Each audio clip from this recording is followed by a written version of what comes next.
রোজ সকালের মতো আজও উপস্থিত হয়েছি উন্নত কৃষি প্রযুক্তির বার্তা নিয়ে। সকলকে স্বাগত জানিয়ে শুরু করছি আজকের অন্নদাতা।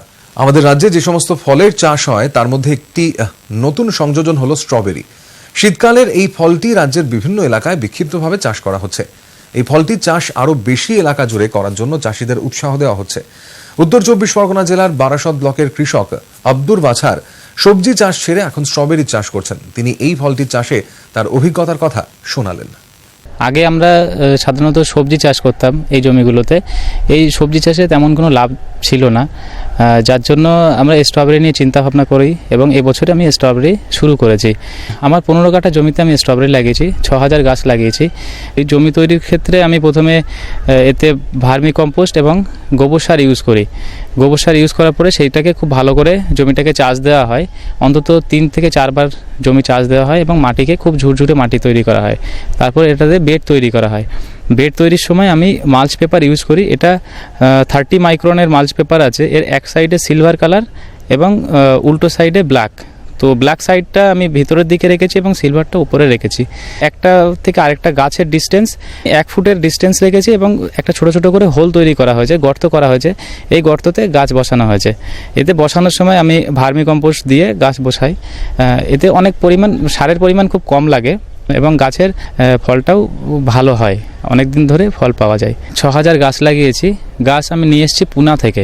আমাদের এখানে ডিএইচও অফিস থেকে আমি এর টেকনিক্যালি হেল্প পেয়েছি। এখানে 2টো ভ্যারাইটি চারা আমি নিয়ে এসেছি। একটা উইন্টার ডন আর একটা হলো সুইট চার্লি।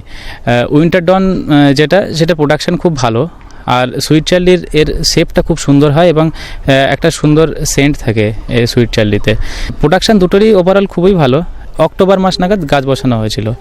তো ডিসেম্বরের এন্ড থেকে আমি মোটামুটি ফল পাওয়া শুরু করেছি। প্রথম 40 থেকে 45 দিন যে কটা ফুল এসেছিল, প্রথম থেকেই ফুল ছিল। ফুলগুলো আমরা প্রথমে কেটে দিই। 1.5 মাস পর থেকে মোটামুটি ফুল রাখা শুরু করি। চেষ্টা করেছি যতটা সম্ভব অর্গানিকভাবে আমরা এটাকে করার চেষ্টা করছি। ভার্মি কম্পোস্ট, নিম তেল এইগুলো বেশি ব্যবহার করছি। মাল্চ পেপারটা এবং এর সঙ্গে এতে ডিপ ইরিগেশন সিস্টেম এর মধ্যে করা আছে, যেটা প্লাস্টিকের নিচে থেকে বসানো আছে। তো ডিপ ইরিগেশন সিস্টেম থাকার জন্য জলের খুব সুন্দরভাবে আমরা জল দিতে পারি এবং অনেক কম সময়ে এবং কম জল অপচয় করে আমরা করতে পারি। ফোঁটা ফোঁটা জলেই গাছের খুব সুন্দর গ্রোথ হচ্ছে। এখানে কিছু কিছু সমস্যা দেখা যাচ্ছে, যেরকম লেদা পোকা আসছে এবং কিছু কিছু পোকা আসছে, যেগুলো কৃষি দপ্তর থেকে আমি এগুলো ছবি তুলে স্যারকে পাঠাই এবং স্যার সেই হিসেবে আমাকে পরামর্শ দেন। যেহেতু এটা কাঁচা খাওয়ার ফল, সেই জন্য আমরা এটাকে রাসায়নিক কীটনাশক অ্যাভয়েড করেই চলছি। 6000 গাছ লাগানো আছে। প্রত্যেক গাছ পিছু আমার কেনা পড়েছে 20 টাকা করে গাছ পিছু কেনা পড়েছে এবং অন্যান্য সামগ্রী যেমন deep irrigation system, mulch paper এবং জমি রেডি এইসব খরচ দিয়ে হিসাব করলে আরও প্রায় 20 টাকা করে খরচ আসে। তো পার গাছ হিসাবে আমাদের 40 টাকা করে খরচ এসছে এবং গাছের বিক্রি যখন ফলের বিক্রি হিসাব করলে এখন আমরা 220 টাকা, কখনো 150 টাকা, কখনো 200 টাকা এমন দাম পাচ্ছি। গড় হিসাব করলে আমরা প্রায় 200 টাকা করে গাছ পিছু ফল, এক গাছে 1 কেজি করে ফল পাচ্ছি এবং সেটা বাজার মূল্য 200 টাকা। আমরা গাছ পিছু প্রায় 140 টাকা থেকে 160 টাকা আমরা গাছ পিছু আমরা লাভ করতে পারছি। পরের বছরে আমার এখানে 6000 যে গাছ লাগানো আছে, এই গাছ যদি বাঁচিয়ে রাখা যায়, এই গাছ থেকে পরের বছরে অনেক ব্রাঞ্চ বেরিয়ে সেটা থেকে দ্বিতীয় নতুন গাছ পাওয়া যায়। ঘাস না ওঠার জন্য আমার নিড়ানের খরচটা বেঁচে যায় এবং আজকাল দিনে লেবার পাওয়াটা খুব মুশকিল এবং লেবারের খরচটাও অনেক বেশি। তো এই দিক থেকে একটা লেবার থাকলে আমার প্রায় 6000 গাছটাকে খুব ভালোভাবে ও মেনটেন করতে পারে। কিছু গাছ টবে করেছি, কিন্তু টবে দেখছি গাছের ফল অত বড় হচ্ছে না এবং গাছটাও অতটা ভালো হচ্ছে না যতটা মাটিতে করা যাচ্ছে এবং তার মেনটেনেন্সটাও অনেক বেশি, মানে নিয়মিত জল দেওয়া থেকে শুরু করে সেটা একটু হলেও আমার অসুবিধা মনে হয়েছে, যেটা মাটিতে করলে এবং ড্রিপ সেচ এবং মাল্চ পেপার ইউজ করলে সেটা অনেক বেশি বেনিফিট পাওয়া যাচ্ছে।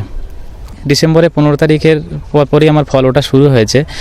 এটা আশা করছি মার্চের 15 থেকে এপ্রিলের কাছাকাছি পর্যন্ত ফল দেবে। তখন শেষের দিকে ফলের সাইজটাও ছোট হয়ে যায় এবং বাজার দর তখন কমে যায়। তো 4 মাস খুব ভালোভাবে ফল পাওয়া যাবে এটা আশা করছি। ফল সাধারণত আমরা বিকালের দিকেই তোলার চেষ্টা করি। তোলার পরে আমাদের প্যাকিং করা হয়। এর একটা নির্দিষ্ট শেপের একটা প্যাকিং আছে, যেটাতে 200 থেকে 250 গ্রামের প্যাকিং হয়ে থাকে এবং সেই প্যাকিং করে আমরা কার্টুনের মধ্যে ভরে মার্কেটে পাঠাই। এটা লোকালেও পাঠাচ্ছি এবং আমরা বিগ বাজারের সঙ্গে যুক্ত আছি। তো সেখানেও আমরা কিছু মাল পাঠাচ্ছি। মিনিমাম আপনার 70% কালার এসে গেলে আমরা এটাকে তুলি। বিশেষ করে যদি লোকাল মার্কেটে পাঠানো হয় সেক্ষেত্রে আমরা পুরো রেডি হয়ে যাওয়ার পরে আমরা তুলি। বহু বর্ষজীবী ফুলের মধ্যে গোলাপ অন্যতম। আমাদের রাজ্যে মূলত খোলা মাঠে গোলাপের চাষ হয়।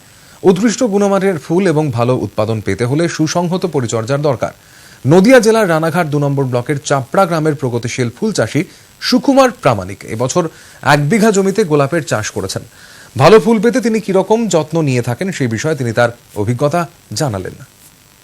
আমি দীর্ঘদিন ধরে গোলাপের চাষ করি এবং গোলাপ ছাড়া আমার অন্যান্য চাষও আছে, গ্ল্যাডোলাস, তারপর গাঁদা ফুল, রজনীগন্ধা, এগুলো আছে। কিন্তু মেনলি গোলাপ চাষে আমার বেশি ইন্টারেস্ট, কারণ হচ্ছে গোলাপ চাষ করে আমার প্রফিটটা বেশি আসছে। এই প্রফিটের উপরে নির্ভর করে আমি মোটামুটি বেঁচে আছি। তাই এই গোলাপ চাষ করতে গিয়ে আমাকে প্রথমে 1 বিঘে জমিতে 8,000 মতো চারা কিনতে হয়। প্রতিটা চারার দাম পড়বে আপনার 8 থেকে 10 টাকা। মিনুপাল জাত আমি চাষ করি। চারা কিনা ছাড়াও আমাদের জমি তৈরির সময় একটা প্রসেস আছে। জমিটা চাষ দিতে হবে, জমিতে নাইট্রোজেন সার, গোবর সার 25 থেকে 30 কুইন্টাল মতো জমিতে প্রয়োগ করতে হবে। তারপর জমিটা চাষ দিয়ে বেড তৈরি করার সময় আপনার চারা যখন বসাতে হয় আমাদের, তখন 1 লাইন থেকে 1 লাইনের দূরত্ব হবে 18 ইঞ্চি এবং চারার থেকে চারার দূরত্ব 18 ইঞ্চি। কিন্তু আমাদের যাওয়া আসার সুবিধার্থে দুটো বাদে বাদে একটা করে বড় বেড করা হয়, সেটা আপনার 40 ইঞ্চি দূরত্ব রাখতে হয়। এবং এই গোলাপ চাষ করতে গিয়ে আমার মোটামুটি বলা যায় যে 1 বছরে 1,20,000 30,000 টাকা খরচ হয়ে যায় বিঘেতে। কিন্তু এই 1,20,000 থেকে 30,000 টাকা খরচ হলেও আমার পার বিঘেতে যদি বর্তমান যে বাজার মূল্য আছে সেই হিসাবে ধরতে গেলে আমার 2-3 লাখ টাকা এর উপর প্রফিট এসে যায়। কিন্তু বাজার তো সারাটা বছর একই থাকে না। এই যে বর্তমান আজকের বাজারে আছে আপনার প্রতি শত দাম 500 থেকে 600 টাকা। তা এই হিসাবে আমার 2 থেকে 3 লাখ টাকা হয়। আর এই গোলাপ চাষ করতে গিয়ে আমাদের নানান সমস্যায় পড়তে হয়, যেমন এর সাদামাছি এবং মাকড়। এই সাদামাছি এবং মাকড়কে প্রতিহত করার জন্য ব্যবহার করি সাহস। এই সাহসের ডোজটা আমরা দিই পার লিটার জলে 1 ml করে। বিঘেতে 4 থেকে 5 ব্যারেল জল লাগবে। এই চাষ করে আমাদের পার বিঘেতে যদি গোলাপের ফলন প্রতিদিন 700-800 কিংবা 1000 হতে পারে। আবার যখন অত্যন্ত গরম এবং বর্ষাকালে তখন পার বিঘেতে আপনার 18 থেকে 2000 গোলাপ হয়, কিন্তু তখন দাম আর থাকে না। আর তারপর ধরেন জমিতে নিড়ানো, তারপর আপনার জল ইত্যাদি দিতে গেলে ওটাও খরচ আছে। ফাল্গুন মাসে চারা বসাই জমিতে, কিন্তু জমি নির্বাচন করতে হয় 4-5 মাস আগে। এই যে আগাছা নিয়ন্ত্রণের জন্য বর্ষাকালে প্রচুর পরিমাণে লেবার দিতে হয়, কারণ তখন আগাছার অত্যন্ত পরিমাণ বৃদ্ধি পায়। আর শীতকালটায় লেবারটা কম লাগে। তারপর বর্ষাকালে আপনার ধরেন অত্যন্ত পরিমাণে পোকামাকড়ের উপদ্রব থাকে, তখন খরচের পরিমাণটা বেড়ে যায় এবং ওষুধও বেশি ঘন ঘন প্রয়োগ করতে হয়। কিন্তু অত্যন্ত ঠান্ডায় পোকামাকড়ের উপদ্রবটা কম থাকে এবং তখন আমাদের ওষুধের পরিমাণও কম। গোলাপ লাগানোর 3 মাস বাদে 2-1টা করে গোলাপ আসা ধরবে। তখন থেকে আমরা যদি শুরু করি, এমন দিন নেই যে গোলাপ কাটা বাদ যাবে, প্রতিদিনই কিছু না কিছু উঠবে। পার্সেন্টেজ কম থাকে, দেখা যাচ্ছে আপনার পার বিঘেতে 200 কি 300। তারপর ধীরে ধীরে গাছ যখন বৃদ্ধি পাবে তখন গোলাপের পরিমাণও বাড়বে। কিন্তু অত্যন্ত ঠান্ডাতে কড়া শীত পড়লে তখন কিন্তু গোলাপের পরিমাণ কমে যায় আর বর্ষাতে বৃদ্ধি পায়। প্রথম বছর আমাদের গোলাপ করতে 1,20,000 টাকা পর্যন্ত খরচ হতে পারে বিঘে, কিন্তু এইটা আপনার পরের বছরে গিয়ে আমার তো নতুন করে আর চারা কিনতে হচ্ছে না, তখন আমাদের খরচ 60-70 হাজার টাকার ভিতরে হয়ে যায়।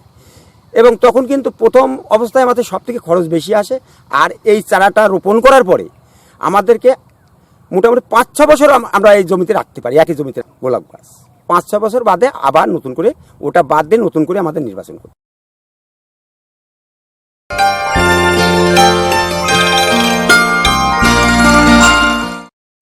এবার দেখুন জন ডিয়ার অন্নদাতা হেল্পলাইন। চিঠিপত্র, টেলিফোন এবং ইমেলের মাধ্যমে দর্শকরা আমাদের কাছে যে প্রশ্ন করে থাকেন তার উত্তর নিয়েই সাজানো হলো জন ডিয়ার অন্নদাতা হেল্পলাইন। পূর্ব মেদিনীপুর জেলার পটাশপুর থেকে অন্নদাতার দপ্তরে ফোন করেছেন দেবেন্দ্র মাইতি। তিনি বেগুন চাষ করেছেন। এখন তার বেগুনের জমিতে বাঘা পোকার আক্রমণ দেখা যাচ্ছে বলে জানিয়েছেন এবং এর প্রতিকার সম্পর্কে জানতে চেয়েছেন। বাঘা পোকা বেগুন, আলু, টমেটো এবং কুমড়ো গোত্রের সবজির ক্ষতি করে। এদের ডানায় কালো ফুটকির মতো দাগ থাকে।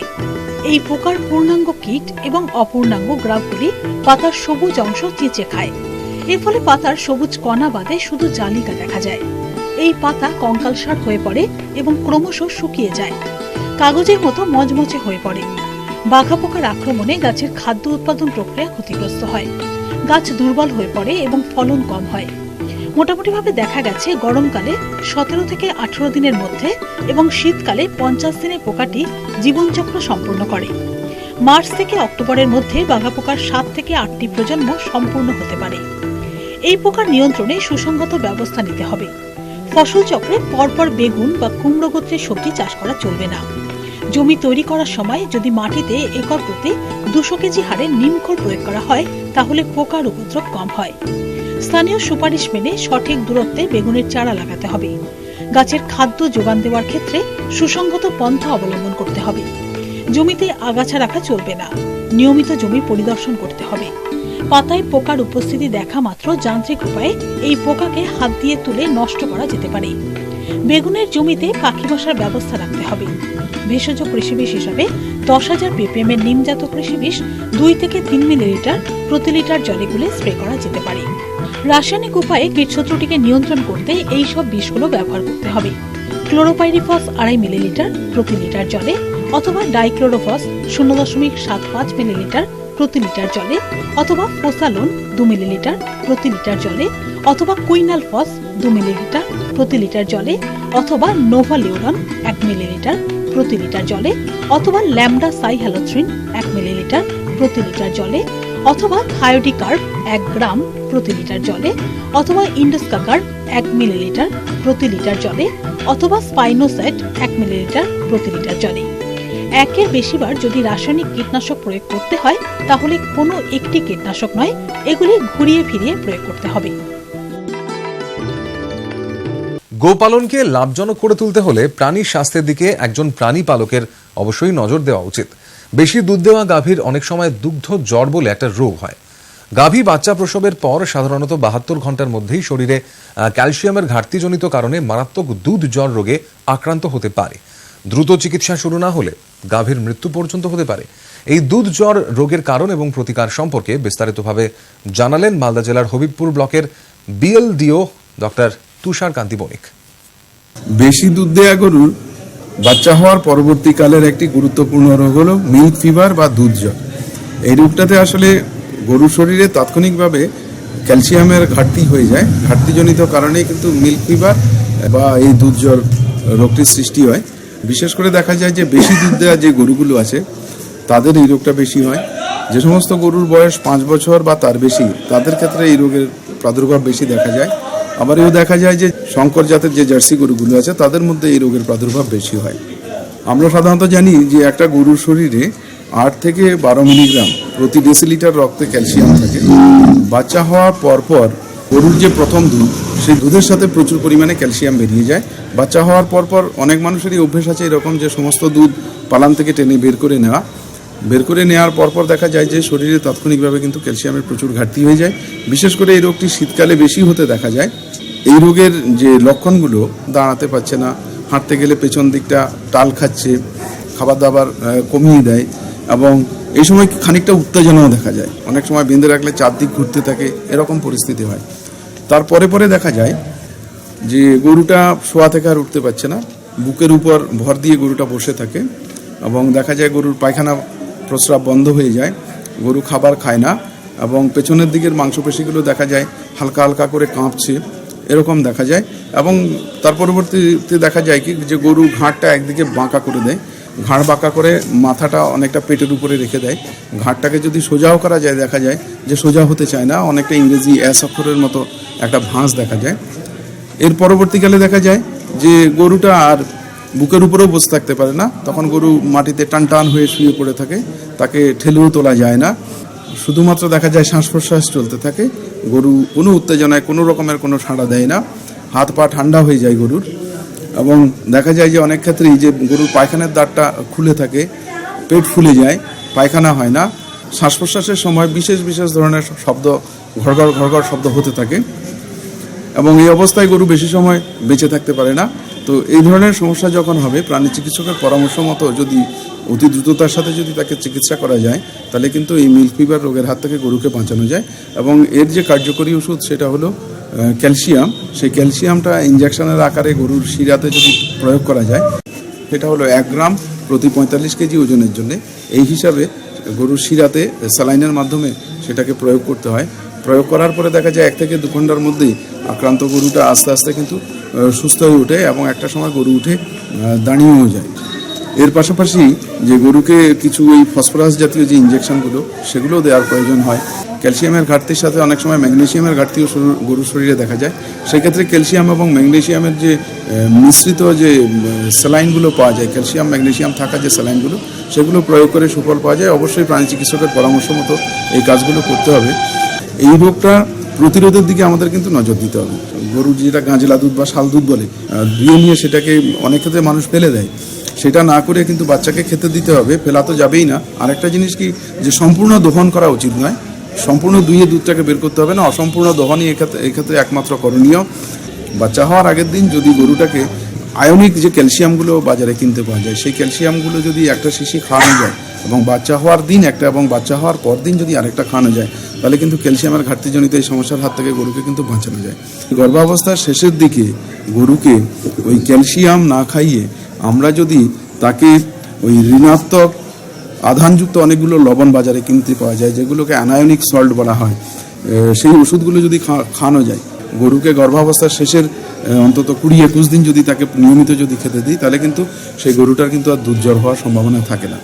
এর পাশাপাশি আরেকটা জিনিস, বাচ্চা হওয়ার অন্তত 7 দিন আগে থেকে গরুটাকে যদি আমরা ভিটামিন D3 থাকা ওষুধ যদি প্রত্যেক দিন তার খাবারের সাথে যদি দিতে পারি, তাহলেও কিন্তু এই দুধ জ্বরটাকে এড়ানো যায়। এছাড়া বাচ্চা হওয়ার 5-7 দিন আগে আমরা যদি ভিটামিন D3 থাকা যে ইঞ্জেকশনগুলো পাওয়া যায়, সেগুলো যদি গরুকে যদি আমরা প্রয়োগ করতে পারি, তাতেও কিন্তু এই আমরা দুধ জ্বরের হাত থেকে গরুকে কিন্তু রক্ষা করতে পারি। এর পাশাপাশি আরেকটা জিনিস করা যায়, যেদিন গরুটার বাচ্চা হলো সেদিন যদি ক্যালসিয়াম জাতীয় যে ইঞ্জেকশনগুলো পাওয়া যায়, স্যালাইনের আকারে যেগুলো পাওয়া যায়, সেগুলো যদি আমরা ইঞ্জেকশনের আকারে চামড়ার তলায় 150 থেকে 200 মিলি যদি প্রয়োগ করতে পারি, তাহলেও কিন্তু এই রোগটা হাত থেকে আমরা কিন্তু গরুটাকে বাঁচাতে পারি। সর্বোপরি একটা জিনিস যেটা আমাদের মাথায় রাখতে হবে, যে দুধ জ্বর এমন একটা মারাত্মক রোগ, তার যদি সময় মতো চিকিৎসা না হয়, অনেক ক্ষেত্রে সেই গরুটা মারা যায়, বা যদিও বা বেঁচে থাকে গরু কিন্তু ডাউনার হয়ে যায়, মানে পরবর্তীকালে গরুটা শুয়েই থাকে, গরুটাকে আর 4 পায়ের উপর দাঁড় করানো যায় না। সেই জন্যে যত দ্রুত সম্ভব প্রাণী চিকিৎসকের মতো চিকিৎসার ব্যবস্থা করতে হবে। এই অনুষ্ঠানটি আপনাদের কেমন লাগছে, আপনারা কি কি দেখতে চান জন ডিয়ার অন্নদাতা অনুষ্ঠানে জানিয়ে চিঠি লিখুন। আমাদের ঠিকানা Annadata, news 18 Bangla, Godrej water side, tower 1, Salt Lake sector 5, Kolkata 91। অনুষ্ঠানটি আজকের মতো এখানেই শেষ করছি। আবার দেখা হবে কাল সকালে। নমস্কার।